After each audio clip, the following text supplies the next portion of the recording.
Stepping in front of a plasma bolt meant for someone else, Ariston Dalton didn't pause to consider galactic politics or the Bounty Hunters Guild. All he saw was a terrified kid with fox-like ears cowering behind a pile of scrap. Taking that hit cost him his job, his health, and nearly his life in what he assumed was just another bad day on a fringe mining station. He thought that was the end of it, having absolutely no idea who she really was. The air on Outpost Delta 9 always tasted like rusted copper and old sweat. Ariston Dalton wiped a mixture of grease and condensation from his forehead, leaving a dark smear across his brow. He was 38, but the heavy gravity and relentless 16-hour shifts working the salvage yards made his bones ache like a man 10 years older. He leaned his weight against the long handle of a hydraulic wrench, waiting for the pressurized seal of a decommissioned cargo hauler to pop. Around him, the salvage yard was a labyrinth of skeletal ships and towering heaps of slag illuminated by the harsh, flickering amber glow of sodium lamps. It was deafeningly loud, the constant screech of metal tearing, the hum of plasma cutters, the low rumble of the station's atmospheric processors. Then a sound cut through the industrial noise. It was a sharp, high-pitched yelp, immediately followed by the crack of a kinetic pistol. Ariston froze. He killed the power to his wrench, the heavy tool dropping to the grated floor with a clang. Down the narrow alley of piled durasteel to his left, boots pounded against the deck. Heavy synthesized boots. Mercenaries. "Cut her off at the loading bay," a gruff voice echoed.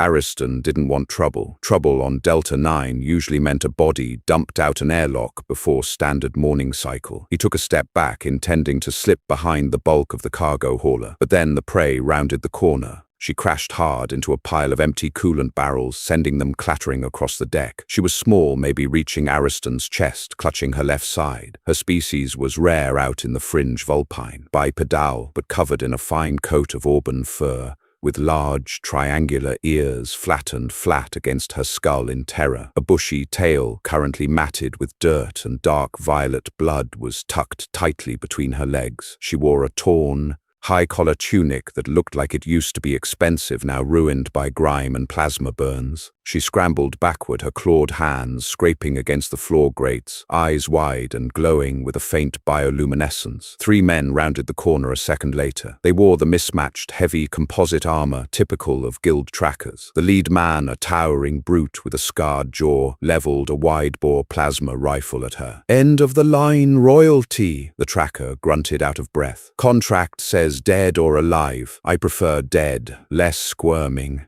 Ariston's hand drifted to the heavy plasma cutter hanging at his belt. It was a tool, not a weapon meant to slice through spaceship hulls. It took 3 seconds to charge. He didn't have 3 seconds. The tracker's finger tightened on the trigger. The coils on the rifle began to whine. Ariston didn't think. The rational part of his brain, the part that told him to keep his head down and collect his paycheck, simply shut off. He grabbed the heavy hydraulic wrench from the floor, a 60-pound hunk of solid iron and wiring, and hurled it with every ounce of his strength. The wrench smashed into the tracker's shoulder just as the rifle discharged. The heavy impact threw the mercenary off balance. The plasma bolt went wild, striking the bulkhead above the fox girl's head and showering her in sparks. "What the hell?" one of the other trackers shouted, snapping his weapon toward Ariston. Ariston was already moving. He charged forward, closing the distance before the men could adjust. He hit the second mercenary with a shoulder tackle, driving the man's head into a steel support beam.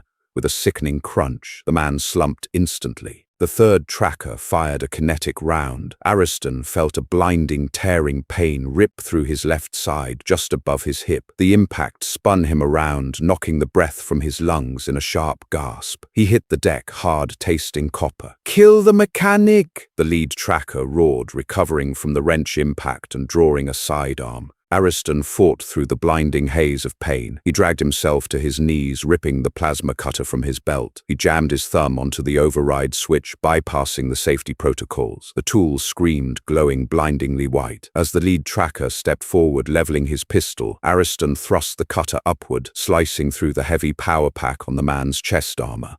The pack ruptured. The resulting explosion of superheated gas blew the tracker backward, sending him crashing into the darkness of the yard, screaming. The remaining conscious mercenary took one look at his burning boss, then at Ariston, who was bleeding heavily but still holding the blindingly hot industrial cutter, and decided the bounty wasn't worth it. He dragged his boss by the collar and disappeared into the maze of scrap. Silence returned to the yard, save for the hiss of melting metal. Ariston let the cutter drop. He clamped a gloved hand over his side. His thick canvas work jacket was soaked to the fabric, sticking to a deep, jagged groove in his flesh. He looked over at the girl. She hadn't moved. She was staring at him, her chest heaving, eyes locked on the blood seeping between his fingers. "Come on," Ariston rasped, his voice tight with pain. "They'll be back, and they'll bring friends." Ariston's maintenance bay was a cramped, unventilated box that smelled permanently of ozone and synthesized coffee. He dragged the heavy blast door shut and slammed his hand against the magnetic lock. The heavy thud of the locking bolts sliding into place offered a small illusion of safety. He leaned against the wall, sliding down until he hit the floor. His breathing was shallow. Every inhale felt like someone was driving a heated spike into his ribs. The fox girl stood awkwardly in the center of the room, hugging herself. Under the harsh, fluorescent light, Ariston could see her trembling. "Med kit," Ariston managed to say, pointing a shaky finger toward a red metal box mounted above a workbench. "Bring it." She didn't understand the words, but she followed his gesture. She retrieved the box and knelt beside him, setting it on the floor. "Open it," he said, gesturing with his good hand. She popped the latches. Ariston dug past the mild painkillers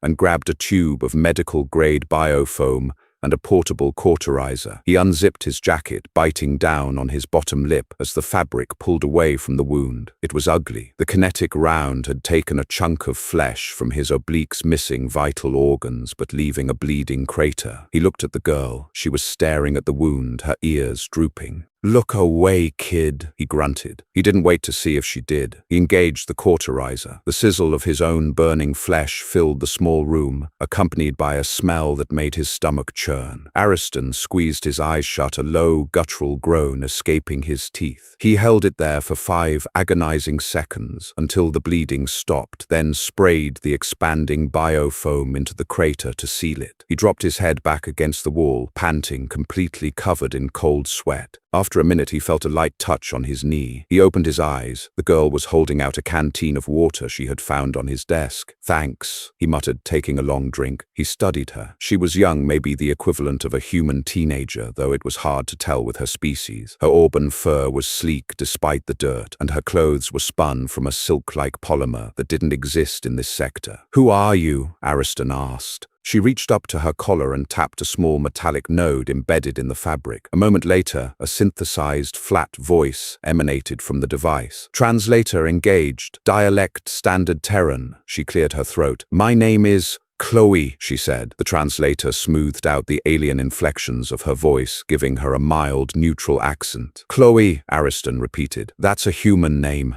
"It is the closest localized equivalent to my true name," she replied softly. "You are injured because of me. I am deeply sorry." "Don't worry about it," Ariston lied, wincing as he shifted his weight. "Why were guild trackers shooting at you?" Chloe looked down at her hands. "My family is involved in a territorial dispute in the core worlds. Rivals paid the guild to ensure I do not return to my father. If I am missing, he cannot secure our ancestral claim.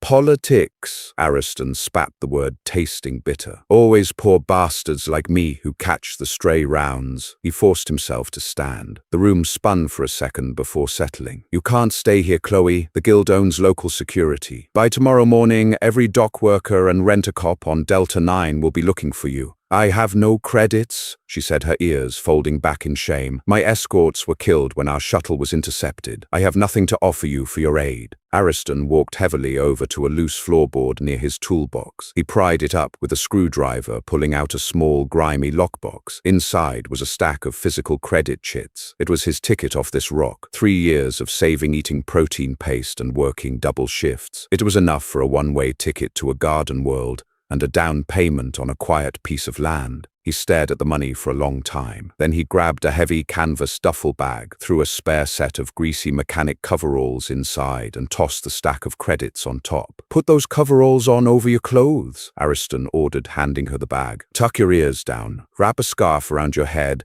and keep your tail inside the pant legs. We're going to Cargo Bay 4. What is in Cargo Bay 4?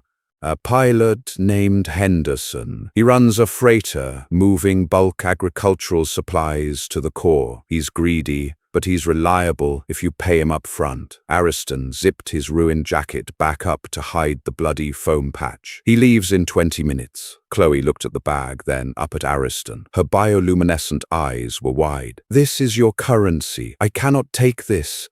If you don't, you're dead. And if you're dead, I got shot for nothing, which is going to make me very angry," Ariston said, his tone leaving no room for argument. "Now gear up." The walk to Cargo Bay 4 was an agonizing blur of paranoia and physical pain. Every shadow looked like a tracker. Every clanking pipe sounded like a rifle bolt chambering. Ariston walked with a severe limp, his hand resting on the heavy wrench he'd reclaimed. Chloe walked beside him, practically invisible, in the oversized, oil-stained coveralls. Henderson was running pre-flight checks when they approached. Ariston didn't waste time. He shoved the entire stack of credits into Henderson's chest. "She needs passage to the core," Ariston said, his voice hard. "No logs, no manifest. She stays in your private quarters until you dock." Henderson thumbed through the chits, his eyebrows rising. "This is a lot of heat, Ariston. Security is already buzzing about a dead tracker in Sector 7. Are you taking the job or not?" Henderson pocketed the money. "Get her aboard." Ariston turned to Chloe. "Go! Don't talk to anyone until you hit the core."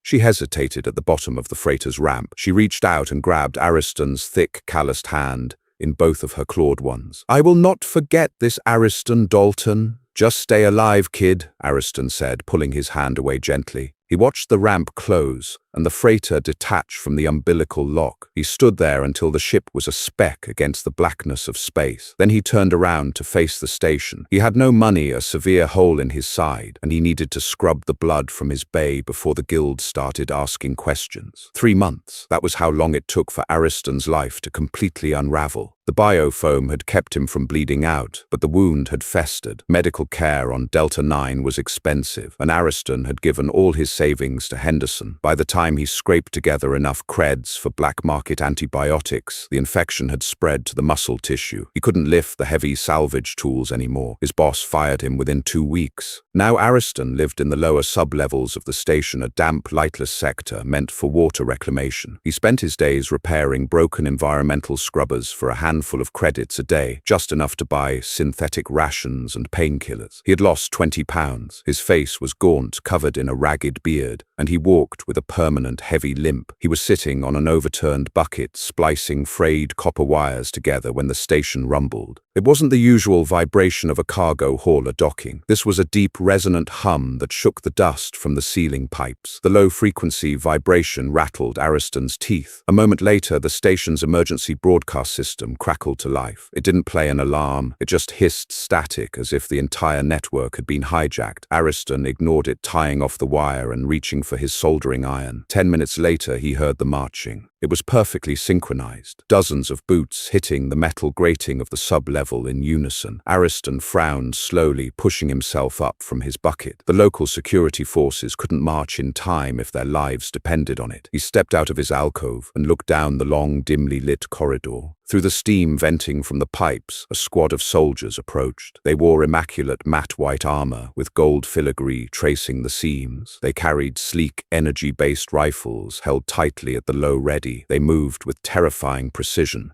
At the center of the formation walked an older man, or rather an older vulpine. He was tall, his fur a distinguished silver gray, wearing a long coat of deep crimson over a tailored suit. He leaned on a polished cane, not out of necessity, but as an accessory of authority. Ariston backed away, his hand instinctively reaching for a heavy pipe wrench on his table. Had the guild finally tracked him down? The soldiers stopped 10 feet from Ariston. They snapped to attention, completely blocking the corridor. The silver-furred Vulpine stepped forward. He looked entirely out of place in the grimy, wet sub-level. He studied Ariston, taking in the dirty clothes, the gaunt face, and the defensive posture. "Ariston Dalton?" the man asked. His voice was deep-cultured and perfectly translated without the metallic tin of a cheap node. "Who's asking?" Ariston replied, keeping a firm grip on the wrench. "My name is Duke Thomas, of the House of Vial," the man said, offering a slight respectful bow of his head. "I am the chief emissary to the royal family of the Ethelgard system, and I have spent the last 12 weeks searching the outer rim for you." Ariston blinked, lowering the wrench an inch. "I don't know any royal families." Duke Thomas offered a thin smile. "Perhaps you knew her as Chloe?"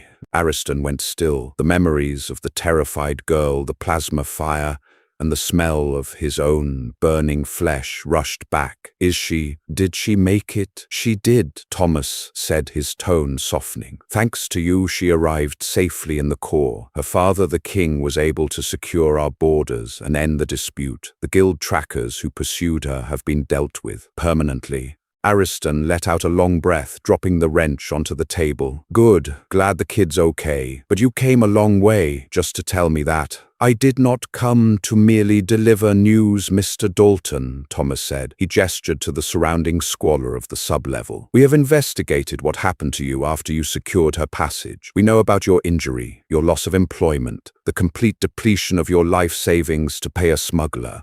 "I made a choice," Ariston said stubbornly. "I don't want your pity." "It is not pity," Thomas corrected sharply, stepping closer. "It is a matter of honor. In our culture, a life debt is the heaviest burden one can carry. You, a stranger with nothing to gain, shed your own blood and sacrificed your future to shield the sole heir to our throne. You treated her with dignity when you could have sold her to the guild for a fortune." Duke Thomas reached into his coat and produced a small crystalline data drive. "The king has sent me to settle this debt." Ariston stared at the drive. "I don't need a reward. I just did what anyone should have done." "Perhaps," Thomas said gently, "but you are not anyone. You are Ariston Dalton." Thomas held out the crystal. "Aboard my dreadnought, currently terrifying the local station commander, I have a fully staffed medical suite. They will repair the damage to your side using cellular regeneration. You will walk without pain by tomorrow." Ariston stared at the man, the mention of a pain-free life making his chest tighten. "Furthermore," Thomas continued, "this drive contains the deed to a substantial estate on the Garden World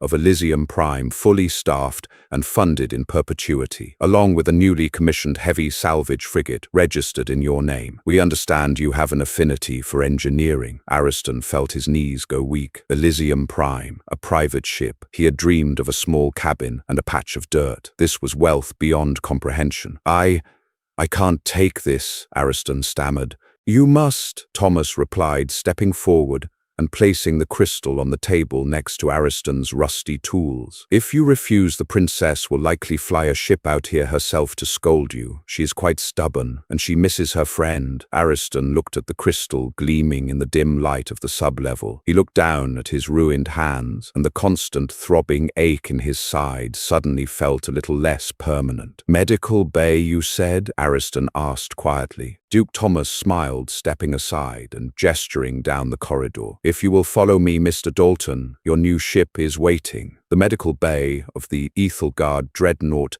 did not smell like a hospital. There was no sharp tang of bleach or the underlying metallic scent of blood. The air was entirely odorless, heavily filtered and maintained at a perfectly regulated temperature. The lighting was soft, emitted from the walls themselves, rather than harsh overhead panels. Ariston Dalton lay on an inclined diagnostic bed, his upper body bare. The ruined flesh of his left side was exposed. A medical technician, a tall vulpine with pale blonde fur and a clinical detached demeanor, was running a handheld scanner over the wound. The device emitted a low rhythmic pulse. Beside the bed stood Duke Thomas, leaning casually on his polished cane, watching the readouts on a floating holographic display. "The necrotic tissue has been neutralized," the technician said, his translated voice crisp. "The biofoam the patient used was primitive, but it prevented fatal exsanguination. We will begin the cellular regeneration matrix now." Will he need sedation? Thomas asked. No, it is uncomfortable but not agonizing.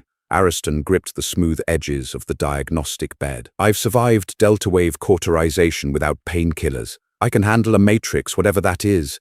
The technician nodded and brought a mechanical arm down from the ceiling. At its tip was an emitter nozzle. He aligned it perfectly over the jagged crater in Ariston's side. Engaging, the technician stated, a blue gelatinous substance sprayed from the nozzle, coating the wound. Initially, it felt like ice. Ariston shivered as the gel seeped into the deepest crevices of the injury. Then the cold vanished, replaced by an intense radiating heat. It didn't burn. It felt like 1,000 tiny needles vibrating just beneath his skin, accompanied by a deep pulling sensation in his muscles. He gritted his teeth, watching in morbid fascination as the edges of the wound began to writhe. The raw red tissue seemed to reach out, bridging the gap, knitting itself together, layer by microscopic layer. The process was fast-driven by the Dreadnought's advanced biological processors, forcing months of healing into a matter of minutes. Ariston closed his eyes, his breathing heavy. The constant gnawing ache that had been his companion for 3 months, a pain that had dictated how he slept, how he walked, and how he thought was unraveling. 20 minutes later, the machine hummed to a halt. Wipe the excess gel, the technician ordered an assistant. A soft cloth was dragged across Ariston's side. He opened his eyes and looked down. Where there had been a gaping infected hole, there was now smooth, slightly pink skin, no scar, no indentation. He reached down with a trembling hand and touched his own ribs. He pressed hard. There was no pain. A heavy, shuddering breath escaped Ariston's lungs. He swung his legs over the side of the bed and stood up. He didn't favor his right leg. He didn't hunch over to protect his left side. He stood perfectly straight for the first time in 90 days. Impressive, Ariston muttered, rolling his shoulders. Ethelgard medical science is highly advanced, Duke Thomas said, offering a small smile. We tend to live long lives, Mr. Dalton. We prefer them to be comfortable. Before Ariston could reply, the heavy doors to the medical bay slid open with a soft pneumatic hiss. Ariston turned. Standing in the doorway was a young woman. She was flanked by 2 heavily armored royal guards, but she waved them back with a flick of her wrist. It was Chloe. She looked vastly different from the terrified, dirt-covered girl hiding in his maintenance bay. She wore a tailored high-collared jacket of deep navy blue with silver embroidery tracing her lineage and a sweeping cape draped over one shoulder. Her auburn fur was meticulously brushed, and a delicate silver circlet rested just above her large triangular ears. She stood with the straight-backed posture of someone born to rule. Yet when her bioluminescent eyes locked onto Ariston, the royal facade cracked. She crossed the room in quick, unceremonious strides. She didn't offer a formal greeting. She just threw her arms around Ariston's midsection, burying her face into his chest. Ariston stiffened for a second, hyper-aware of the heavily armed guards by the door and Duke Thomas standing a few feet away, but the sheer relief radiating from the girl overrode his awkwardness. He raised a heavy, calloused hand and awkwardly patted her on the back. "You're alive?" she whispered, her voice muffled against his shirt. "So are you," Ariston replied. "Nice hat." Chloe stepped back, touching the silver circlet self-consciously, a small laugh escaping her. "It is a signifier of my rank, Crown Princess of the Ethelgard systems." "Right, Princess." Ariston rubbed the back of his neck. "Duke Thomas filled me in. Seems like you made it home just in time to stop a war." "I did, thanks to your currency and your sacrifice." Chloe's expression sobered. She looked at his left side, noting the fresh pink skin. "I sent investigators to Delta 9 the moment the border conflicts were settled. When I read the reports of what you had endured, I feared we were too late." "Takes more than a stray kinetic round to keep a scrap rat down," Ariston said, trying to inject some levity. It fell flat in the pristine, serious room. "You are no longer a scrap rat, Ariston," Chloe said firmly. "My father, the king, extends his deepest gratitude. The estate on Elysium Prime is a small token. The Dreadnought will jump to the Elysium system tomorrow morning to deliver you." Ariston looked between the princess and the duke. The reality of the situation was finally settling in. He wasn't just being healed, he was being relocated, retired. "And you?" Ariston asked her. "My place is here in the core," Chloe said, her ears drooping slightly. "I have diplomatic duties, trade negotiations, the responsibilities I was running to secure." She looked up at him, her glowing eyes earnest. "But Elysium Prime is a paradise world. You will never know hunger or cold or pain again. You have earned a life of peace." Ariston nodded slowly. Peace, it was a nice word, but as he looked down at his hands permanently stained with a faint layer of engine grease that no sonic shower could fully scrub away, he wondered if peace was something he actually knew how to survive. Elysium Prime was exactly what the travel brochures on the station networks claimed it was: a jewel. The sky was a violent, unblemished shade of cerulean. The air smelled of blooming flora and fresh water, devoid of the metallic tang of recycled oxygen. Ariston stood on the expansive terrace of his new estate, gripping the intricately carved stone balustrade. The house, calling it a house, felt like an insult to architecture, was a sprawling complex of white marble glass and native mahogany. It sat on a coastal cliff overlooking a tranquil sapphire ocean. Behind it lay 50 acres of private manicured forest. Duke Thomas had left 3 days ago, leaving Ariston with a full staff: a groundskeeper, a chef, 2 housekeepers, and a personal attendant. Ariston hated it. He wore loose, comfortable cotton clothes provided by the estate, but they felt wrong against his skin. He spent the first 2 days wandering the massive, empty halls, his footsteps echoing in the silence. The chef prepared meals that belonged in a museum, synthesized meats tailored to his exact nutritional needs, alien fruits that tasted like spun sugar. Ariston ate them in a dining room built for 20 sitting completely alone. He couldn't sleep. The bed was too soft, the room too quiet. He missed the low rumbling vibration of Delta 9's atmospheric processors. He missed the hum of machinery. On the morning of his 4th day, Ariston walked down the long, sweeping driveway toward the estate's private landing pad. Docked there was the second half of his reward. It was a heavy salvage frigate fresh off the Ethelgard naval shipyards. It was easily 60 meters long, painted a dull utilitarian gray. It didn't look like a royal vessel. It looked like a predator built for deep space. Ariston walked up the boarding ramp, his boots clanking against the durasteel grating. The sound sent a jolt of comfort up his spine.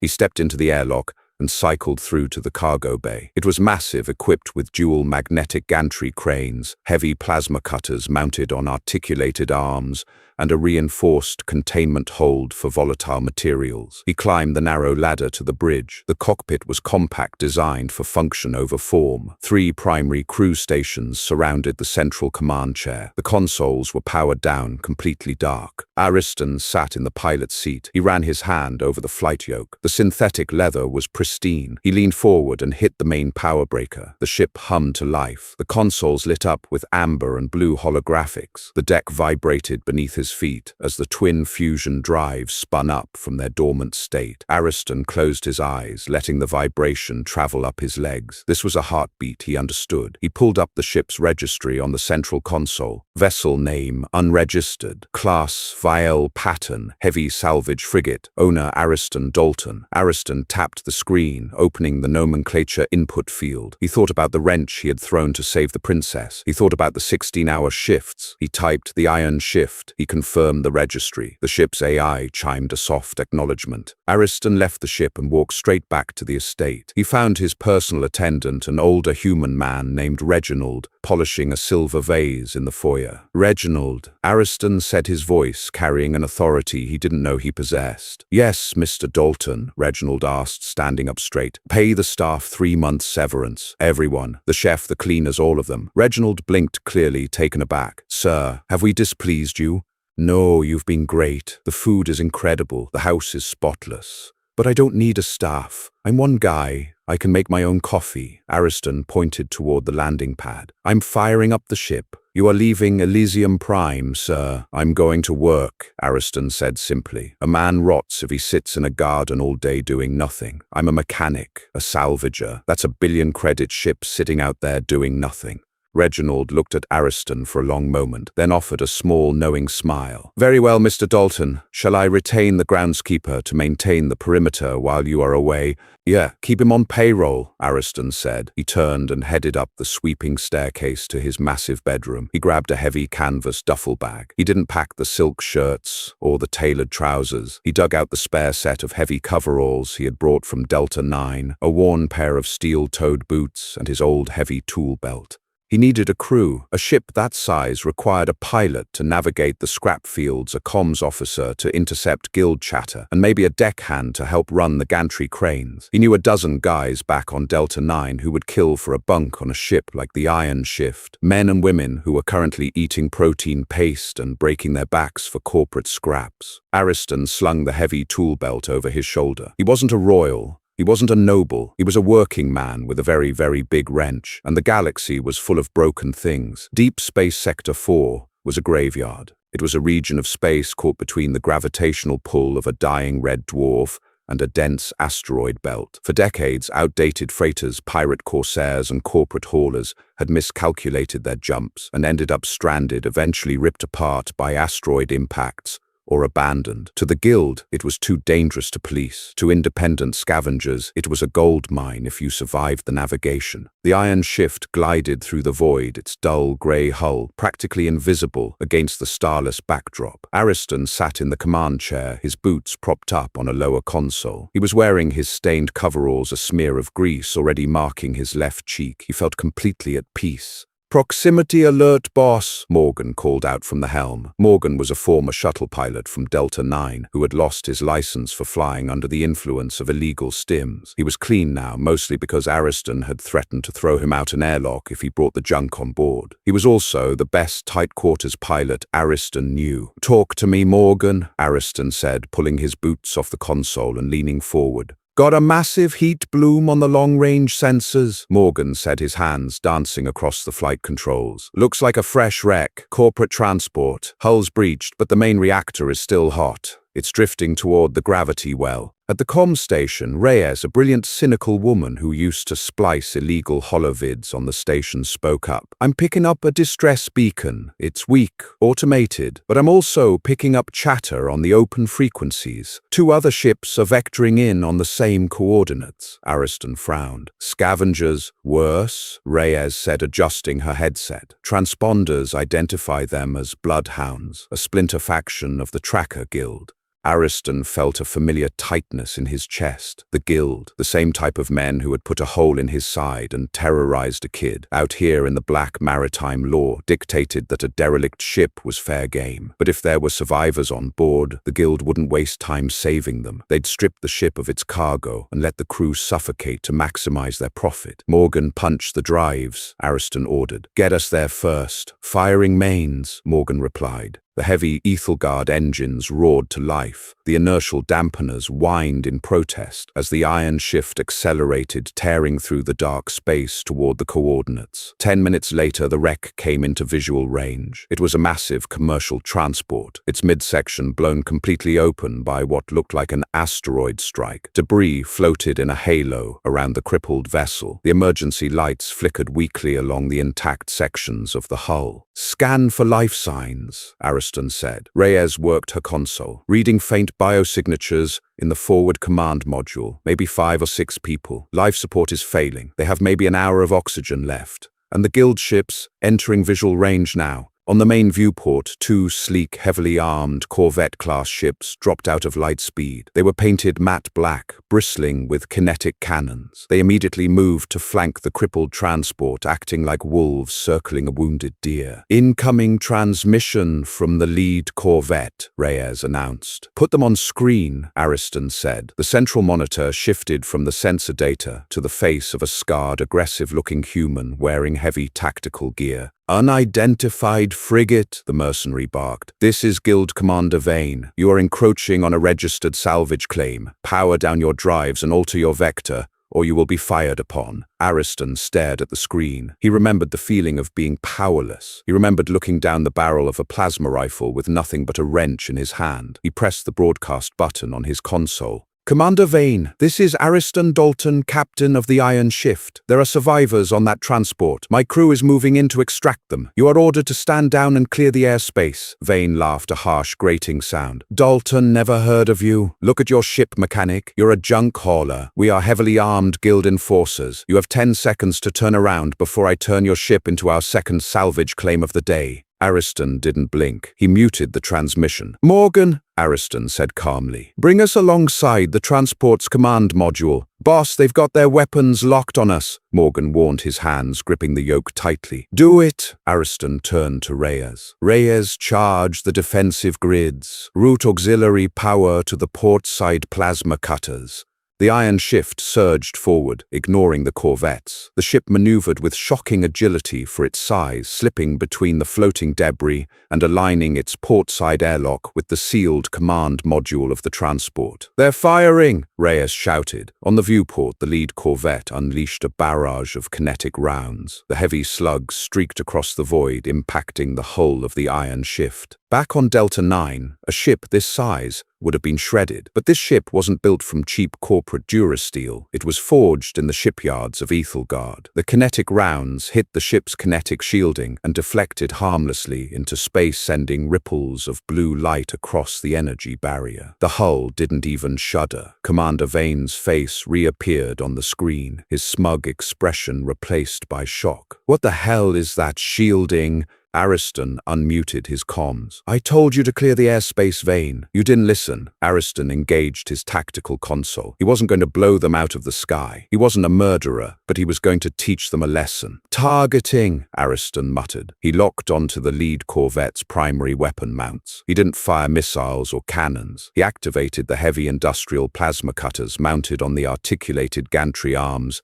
meant for slicing through capital ship armor. Two blinding beams of superheated plasma lanced out from the Iron Shift. They crossed the distance, instantly striking the corvette. The beams didn't explode. They simply sliced clean through the heavy kinetic cannons on the mercenary ship's hull, melting the barrels to slag and rendering the weapons entirely useless. The corvette violently jerked to the side as its weapon systems shorted out alarms, blaring visibly through their cockpit windows. The second guild ship, seeing its commander neutralized in seconds by mining equipment, immediately broke formation, hitting its sublight drives and fleeing into the asteroid field. Ariston keyed the comms one last time. Vane, take your broken ship and limp home. If I see you in my sector again, I'll cut your engines off next. He cut the feed. The bridge was completely silent, save for the hum of the reactor. Morgan turned around in the pilot's chair, his eyes wide. Boss, did we just hold up a guild corvette with a welding torch? Ariston allowed a small, grim smile to cross his face. We have heavy machinery, Morgan. It's all about how you use it.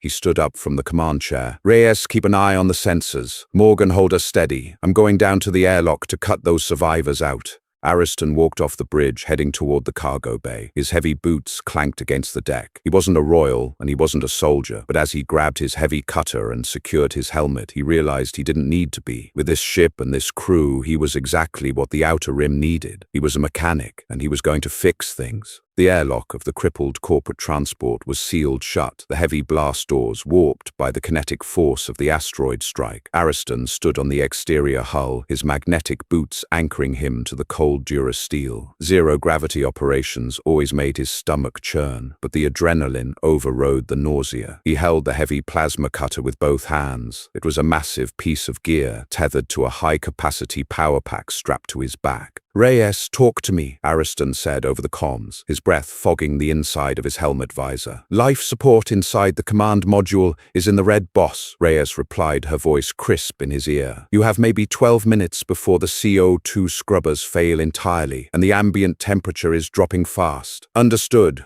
Ariston squeezed the heavy trigger. The cutter ignited, firing a concentrated beam of white-hot plasma. He dragged it across the seam of the blast doors. Sparks cascaded in absolute silence, cooling instantly into tiny spheres of slag that floated away into the void. It took 3 minutes to cut a circle large enough to fit through. He kicked the cut metal inward. It gave way, floating into the darkened corridor. Ariston unclipped a heavy tow cable from his belt, securing it to the lip of the hole, and pulled himself inside. The interior of the transport was a mess of floating debris data pads, loose wiring, frozen droplets of coolant. The emergency lighting cast long, unsettling shadows. Ariston pulled himself along the wall handholds, moving toward the command module. He bypassed two more sealed doors by manually overriding the pneumatic locks with a pry bar. When he finally cracked the command module door, he found them. There were 6 of them huddled together in the center of the room, strapped into crash webbing to keep from floating away. They were cargo haulers wearing the same cheap synthetic uniforms Ariston used to see every day on Delta 9. Frost was beginning to form on their eyebrows and collars. One of them, a heavy-set woman with a severe burn across her cheek, looked up as Ariston drifted into the room. Her eyes were wide with a mix of terror and relief. "You guild?" she asked, her voice trembling. "No," Ariston said, reaching out to unbuckle her webbing. "I'm a mechanic. Let's get you folks home." Getting 6 half-frozen, terrified people across a zero-G tether and into the iron shift took 20 excruciating minutes. By the time the airlock cycled and the artificial gravity grabbed hold of them, 2 of the haulers had passed out. Ariston stripped off his helmet, gasping in the warm, oxygen-rich air of his own ship. "Morgan, get us out of here. Find a neutral port," Ariston ordered, unstrapping his cutter. "Reyes, get down here with the med kits." For the next 2 hours, the cargo bay turned into a triage center. Ariston wrapped the survivors in thermal blankets and handed out hot synthesized rations. He didn't use the advanced Ethelgard medical suite for their minor frostbite and bruises. He didn't want to explain how a junk hauler had cellular regeneration tech. He just used standard stims and burn paste. The heavy-set woman who introduced herself as Captain Davies sat on a crate, wrapping her hands tightly around a mug of hot coffee. "I saw what you did to Vane's Corvette," Davies said, her voice raspy. "You melted his guns with mining gear. I've been flying the Rim for 20 years, and I've never seen anyone stand down a bloodhound like that." "They were in the way," Ariston said simply, adjusting the bandage on another crewman's arm. "They're going to put a target on your back, you know that," Davies warned. "The Guild doesn't like being humiliated, especially not by a rigger in dirty coveralls." Ariston looked up at her, wiping a streak of grease from his forehead. "I've had a target on my back my whole life, Captain. Out here, you just have to carry a bigger wrench." Over the next 8 months, the Iron Shift didn't just salvage wrecks, it salvaged the Rim. Word spread through the fringe stations and mining colonies. If your life support failed in the black, if pirates cornered you in a dead sector, or if the Guild tried to claim your ship while you were still breathing, you broadcasted on an old low-frequency mining channel. Ariston and his crew never charged for rescues. They made their credits the honest way, stripping derelicts that were actually abandoned and selling the raw materials to independent foundries. They made enough to keep the fusion drives humming and the pantry stocked. To the corporate conglomerates, the Iron Shift was a nuisance. To the Tracker Guild, Ariston Dalton was a priority bounty. But to the independent miners, the scrappers and the haulers, the dull grey frigate became a legend. They called them the Scrap Iron Saints. Ariston hated the nickname. He wasn't a saint. He just remembered what it felt like to freeze in the dark while the rest of the galaxy looked the other way. The trap was brilliant in its simplicity. It started with a distress beacon. Reyes picked it up, drifting near the outer edge of the Tantalus Shoals, a dense, highly magnetic nebula that scrambled long-range sensors and communications. "The signal is bouncing off the ionized gas clouds," Reyes said, tapping her console rapidly. "It's an automated civilian code. Sounds like a colony transport took a micrometeorite hit to their main drive." Ariston stood behind her chair, staring at the swirling violet and orange clouds on the main viewport. "Can you get a life signs reading?" "Negative. The magnetic interference is too thick. I can't see past the edge of the nebula." "I don't like it, boss," Morgan chimed in, checking his flight readouts. "The Tantalus Shoals are a dead zone. Nobody flies through there unless they're trying to hide. And the radiation is going to play hell with our nav computer." Ariston leaned against the console. His gut was telling him the same thing, but if there was a colony transport venting oxygen in that soup, they couldn't just walk away. "Take us in, Morgan," Ariston said. "Quarter speed. Reyes, keep the kinetic shields at maximum output." The iron shift slipped into the nebula. Instantly, the viewport became a soup of blinding colors, and the ship's internal lighting flickered as the magnetic fields washed over the hull. The comms hissed with loud, aggressive static. They flew blind for 10 minutes, following the ping of the distress beacon. Then the clouds parted slightly, revealing a clearing in the nebula. There was no colony transport. Floating in the center of the clearing was a massive, decommissioned dreadnought heavily modified with external armor plating and extra thrusters. It was a pirate flagship painted blood red, and flanking it were 4 Guild corvettes. "Ambush!" Morgan shouted violently, pulling the yoke hard to port. "Shields are taking hits!" Reyes yelled over the sudden, deafening roar of kinetic impacts against the hull. The Guild ships hadn't waited for a broadcast. They had opened fire the second the iron shift cleared the gas clouds. Heavy railgun slugs pounded against the Ethel Guard shielding. The blue energy barrier flared violently, holding strong, but the sheer kinetic force of the impacts threw Ariston against the bulkhead. He scrambled back to the command chair and strapped in. "Morgan evasive, get us back into the clouds," Ariston ordered. "I can't. They've dropped grav mines behind us. The corridor is sealed." A transmission forced its way through the static on the main screen. It wasn't Vane this time. It was a man with cold, synthetic eyes and a heavily scarred scalp. "Ariston Dalton," the man said smoothly. "I am Guildmaster Hale. You've cost my organization millions of credits in lost salvage and bounties over the last 8 months. It is time to balance the ledger." Ariston didn't reply. He was already pulling up the tactical displays. 4 corvettes and a heavy dreadnought. The iron shift had impenetrable shields, but it had no offensive weaponry. No missiles, no railguns, only the plasma cutters, and those required close range. "We know your ship is heavily shielded," Hale continued, his tone dripping with malice. "But we also know you have no guns. We will simply batter your shields until your reactor overheats, and then we will peel your hull apart plate by plate."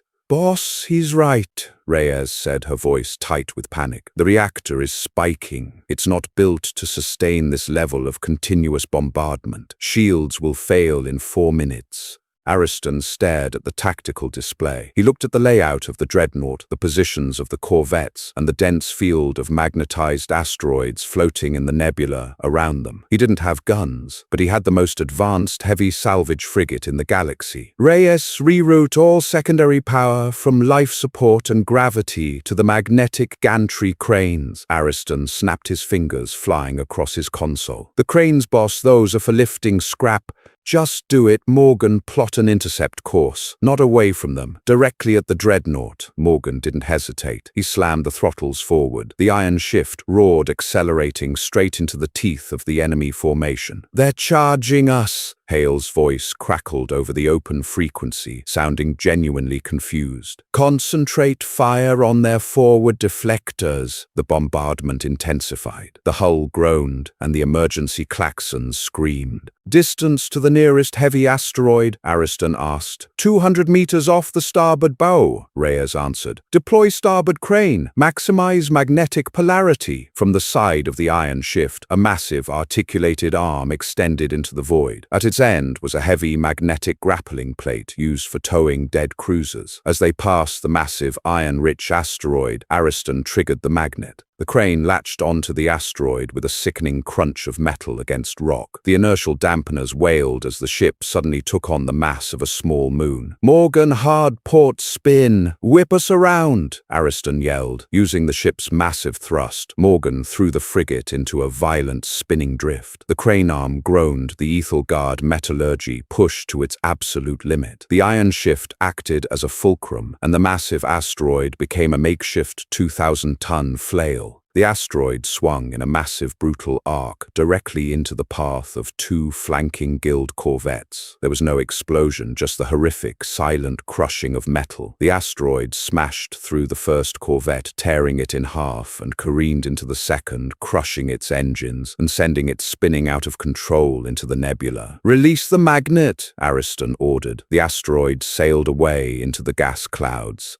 2 down, Morgan panted, his hands shaking on the yoke. But the dreadnought is locking heavy torpedoes. Get us under it, Ariston yelled. Close the gap. If we're hugging their hull, they can't fire explosive ordnance without blowing themselves up. The iron shift dove slipping beneath the massive, bulky underbelly of the pirate flagship. The remaining 2 corvettes broke off, unable to get a clear shot without hitting their boss. Deploy the portside plasma cutters. Full extension, Ariston said, his eyes locked on the dreadnought's structural schematics. The 2 mechanical arms extended upward, pressing the heavy industrial cutters directly against the dreadnought's underbelly. Reyes, look for their main reactor feed lines. They have to be heavily shielded, but the armor will be thinnest right above the heat sinks. Found them, coordinates locked. Ignite the cutters. 2 beams of concentrated, blinding plasma ignited, slicing directly upward into the dreadnought. The beams chewed through the heavy armor plating like butter, plunging deep into the ship's internal infrastructure. Ariston grabbed the joystick controlling the cranes and dragged it violently backward. The plasma cutters dragged along the hull, carving 2 massive parallel trenches along the length of the dreadnought. They sliced through fuel lines, severed gravity plating, and tore through the main reactor coolant pipes. A chain reaction of internal explosions rippled through the massive pirate ship. The dreadnought shuddered violently, its sublight engines sputtering and dying as the reactor went critical and shut down to prevent a nuclear detonation. The flagship was instantly crippled, completely dead in the water. The remaining 2 corvettes took one look at their flagship, crippled by a junk hauler, in less than 3 minutes, and immediately engaged their light drives, fleeing the sector. The bridge of the iron shift was silent, except for the blaring of the reactor temperature alarm. Reyes, Ariston said, his voice completely calm. Kill the shields and vent the reactor heat. Morgan, back us away from the dreadnought. Ariston opened the comms frequency to the crippled dreadnought. Guildmaster Hale, this is Ariston Dalton. Your ship is dead. Your life support will fail in 4 hours. I am broadcasting your coordinates on the open emergency frequency. Maybe someone will come pick you up, but if I ever see you in the fringe again, I won't use the cutters. I'll just drop the asteroid on your bridge. Ariston cut the channel. He slumped back in his chair, wiping a layer of cold sweat from his face. Let's go home, Morgan. Outpost Delta 9 hadn't changed. It still smelled of rusted copper and old sweat, and the ambient noise of heavy machinery still vibrated through the floor plating. The iron shift sat heavily on docking pad 4. The ship looked battered. The hull was scored with kinetic impact craters, and the starboard crane arm was undergoing heavy maintenance. Ariston was sitting on a crate near the loading ramp, covered in grease, painstakingly calibrating a hydraulic manifold. He wore his heavy coveralls, a ratty baseball cap pulled low over his eyes. A shadow fell over him. He didn't look up immediately. Docking fees are paid up for the week, Henderson. Go bother someone else. I am afraid I have no authority over docking fees, Mr. Dalton, a refined translated voice replied. Ariston froze. He slowly set down his hydrospanner and looked up, standing on the grimy docking pad, completely ignoring the puddles of spilled coolant and the stares of the local dock workers, was Duke Thomas. He wore a pristine grey suit, leaning on his polished cane. Flanking him were 4 heavily armed royal guards, and standing directly in front of him, wearing a casual dark leather jacket over her royal tunic, was Chloe. She was taller now, the awkwardness of her youth replaced by a quiet, commanding confidence. But her large, bioluminescent eyes were exactly the same. Princess, Ariston said slowly, getting to his feet. He wiped his greasy hands on a rag, suddenly very conscious of how dirty he was. Ariston, Chloe said, a wide, genuine smile breaking across her face. She didn't run and hug him this time. She stepped forward and offered her hand. Ariston took it, his massive, calloused hand engulfing hers. Her grip was strong. When I received word that you had abandoned the estate on Elysium Prime, I was deeply concerned, Chloe said, her tone shifting to mock severity. I sent my emissary to give you a life of luxury, and you ran away in the ship we gave you to haul scrap metal.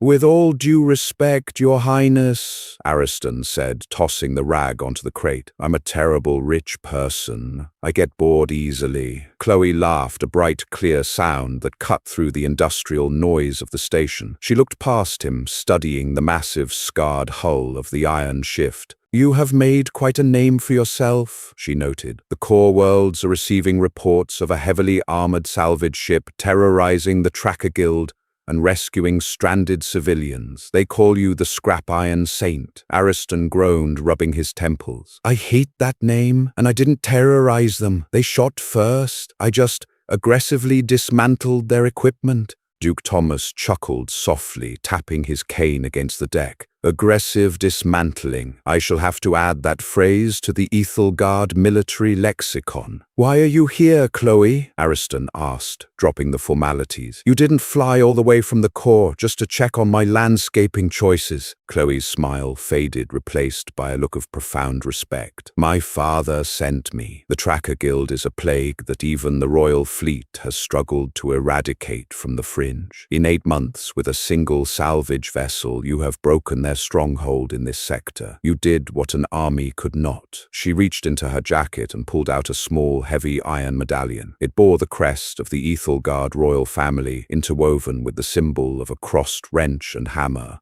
This is a royal writ of autonomy, Chloe explained, holding it out to him. It officially recognizes the Iron Shift as a sovereign protectorate of the Ethelgard crown. You answer to no local security, no corporate mandate, and no guild law. You have free reign to operate anywhere in the galaxy, under our full protection. Ariston stared at the medallion. He didn't reach for it. I don't need a badge, kid, Ariston said quietly. I do this because it needs doing, not for a title. I know, Chloe said softly, but this doesn't change who you are. It just makes it harder for the bad people to stop you. She stepped closer, placing the cold iron medallion directly into his greasy palm. You shielded me when I was broken, Ariston. Let me help you shield them. Ariston looked down at the crest. He closed his fist around it, the metal cool against his skin. He looked up at the young woman who had stumbled into his life a year ago, terrified and bleeding. She wasn't a scared kid anymore. She was a leader. All right, Ariston said, a slow smile spreading across his bearded face. But if I'm a royal protectorate, I get to demand tribute. Chloe raised an eyebrow, amused. And what tribute does the saint demand? Ariston gestured toward the open cargo bay of the Iron Shift. I need someone to hold a flashlight while I finish rebuilding this hydraulic manifold, and I think Morgan made a fresh pot of terrible synthetic coffee. The crown princess of the Ethelgard systems, heir to 100 worlds, looked at her pristine leather jacket, then at the grimy, oil-stained interior of the frigate. She didn't hesitate. She unclasped her heavy royal cape, handed it to a bewildered Duke Thomas, and rolled up her sleeves. Lead the way, Ariston, she said. I'm quite adept with a flashlight. Ariston chuckled, turning toward the ramp. The galaxy was a chaotic, dangerous mess. Ships would break, guilds would scheme, and people would find themselves freezing in the dark. But as Ariston walked up the ramp, flanked by a princess and carrying a royal decree in his pocket, he knew one thing for certain. The Iron Shift was open for business, and they were going to fix the whole damn rim. Thank you for joining us on this incredible journey to the edge of the galaxy. If you loved seeing Ariston trade a golden cage for the grease grit and glory of the Iron Shift, smash that like button right now. Share this story with your friends who love a grounded HFY tale where the hero uses brains and a heavy wrench instead of magic. Don't forget to subscribe to our channel for more amazing sci-fi stories and epic adventures. Drop a comment below. How would you have used the plasma cutters against the guild? See you next time.